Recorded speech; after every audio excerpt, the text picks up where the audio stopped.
let's talk about who's this session for, right? And Jim, I'm going to let you kind of address these here because the lay of the land, if you will. So let's jump into the first one here. Are you struggling with controlling the costs of an event? This could be electric sector, comms, fuel, it doesn't really matter, right? Especially larger ones where you spend tens, if not hundreds of millions of dollars. So talk to that for just a second, Jim, that person, who they are, and some of the things that, how do they bring experience to the table, or are they just kind of handed these jobs typically?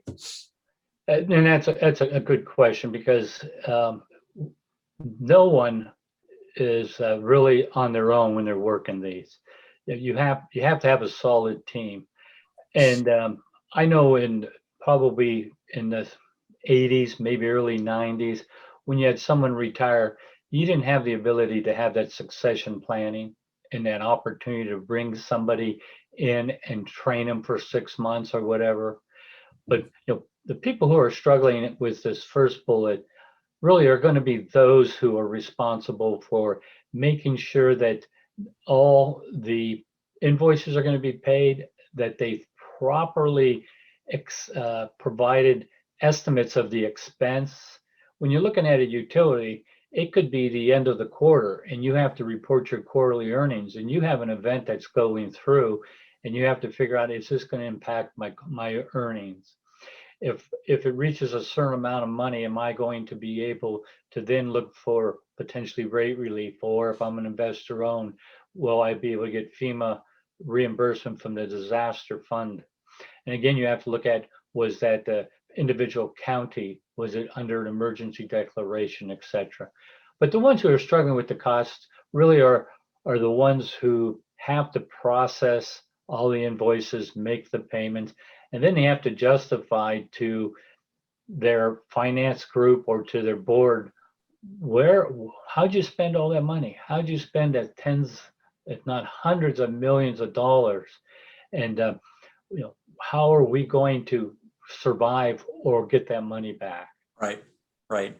So this could be an operations person working with a finance person, right? Which I think you touched on before. And hopefully it doesn't happen often, but if it's not happening often, these are skills people forget. It's complicated sometimes.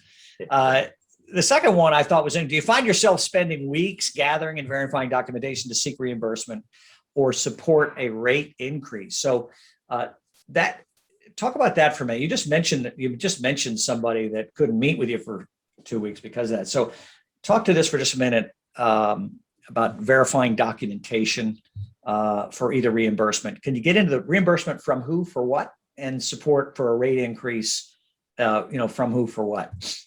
Sure. And so when you look at the reimbursement, I look at it from the standpoint of, can you seek to get some FEMA disaster funding? Can you ask, hey, we've had this event, it meets all the criteria, we're going to apply for some type of, I'll just say some assistance. Can you provide us some money out of the bigger fund? And so that's going to happen to co-ops and municipalities. So they're going to have to really look at gathering that information. And when you provide the information, you best try to get it right the first time, because when they come back, anybody comes back, how much of an opportunity are you going to have to explain what it is, or have an opportunity to, again, provide additional documentation that will allow you to convince those that are making the decision that that is a justifiable expense that should be reimbursed.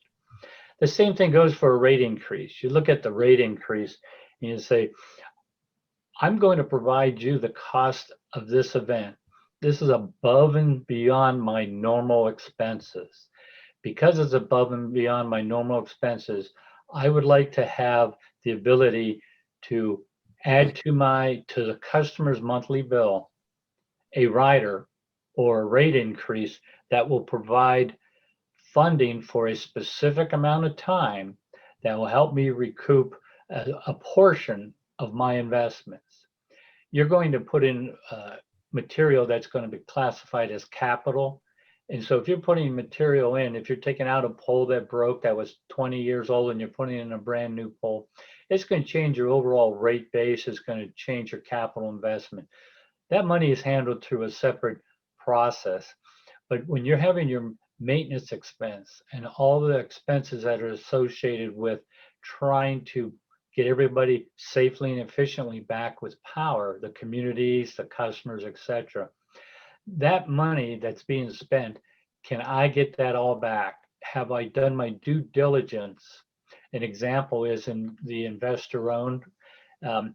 If you go ahead and you use a contractor that you don't have a very solid contract with, or you just developed a contract with them, the commission may say, is that the best? Did you get the best contractor for the price?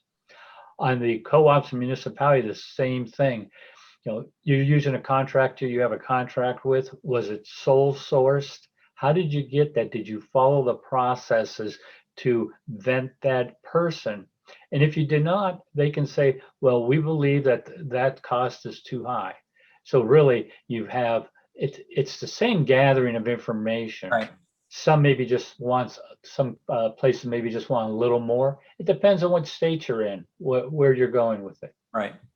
Jim, So- I assume, I'm sorry, Tom. Jim, I assume there's an entire list that is approved that you can get these reimbursements for, or is it really something that you would articulate as a need or requirement from the storm response?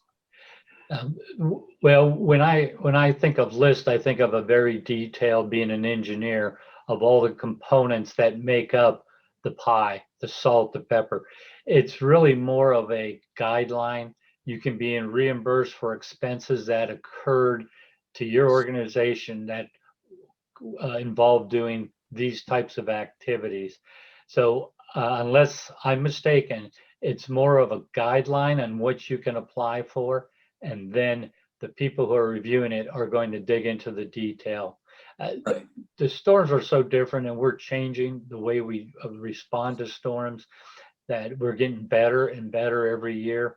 And to know all the different details, if there's a way out there, please, someone who's listening to this, let me know, and I'd love to hear more about it. So Jim, one of the things before we go forward is, from your experience, and Dave, maybe same with you, what are some of the reasons these cost justifications or requests get rejected? Yeah. I'm sure there's a bunch of them, but what are the big areas from your experience that you've seen? Just kind of tee it up. Yeah, I would say that what I've seen rejected is, well, number one, the resources that you use. Did you do your due diligence and prudence in acquiring those resources? The second thing is, do you have documentation that they truly worked where you are telling us they worked? I'll give two quick examples. One on a FEMA. If you're working on a pole line and that pole line goes from one county to another county, and only one county is under the emergency declaration, the costs associated with that other county are not going to be reimbursable. And so you've got to have the documentation of when they worked at each pole location and what they did. Otherwise, someone's going to look at it and say, well, this portion of the line is outside the county. How much time was spent there? And if you can't justify it, I'm sorry, I'm going to just turn it all down. The same thing with a little different twist on it was there was an investor-owned utility that had some resources that were housed in a different state. So their hotel rooms were difficult to get. They crossed the state line and they were staying in a hotel in another state. Well, what occurred was when they went to filed those opportunities for rate relief, the commission looked at it and says, well, why are you putting these contractors in? They were in another state. No, they just stayed there. Well, show me something that says they were working in our state, some documentation that is not just on paper saying that's where they work. And they were unable to really support it with that information. And so the commission turned down some of that contractor's labor costs. Did they turn down 100%? No, but they took a reasonable, prudent review of it and provided a reduction in that overall cost. Did that utility deserve 100% of it? It appears to be. They're friends of mine, and I believe what they said. But it happens. Sure. Okay. Very good. And I tell you, is this session for you?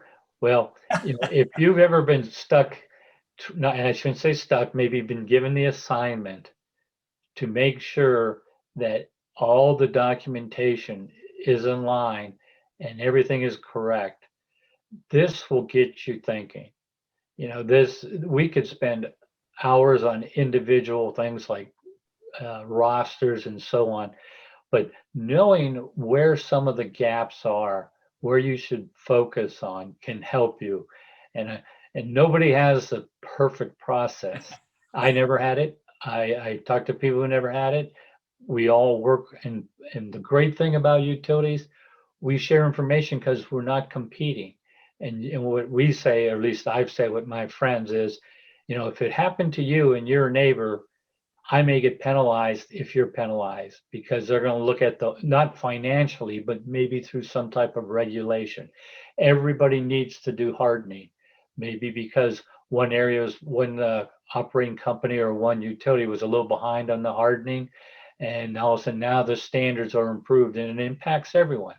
It's a great thing. We're going the right way, but we're all in this together. Don't look at a neighbor and say, well, that's your tough luck, because what the commission finds with them, they may impose upon everyone.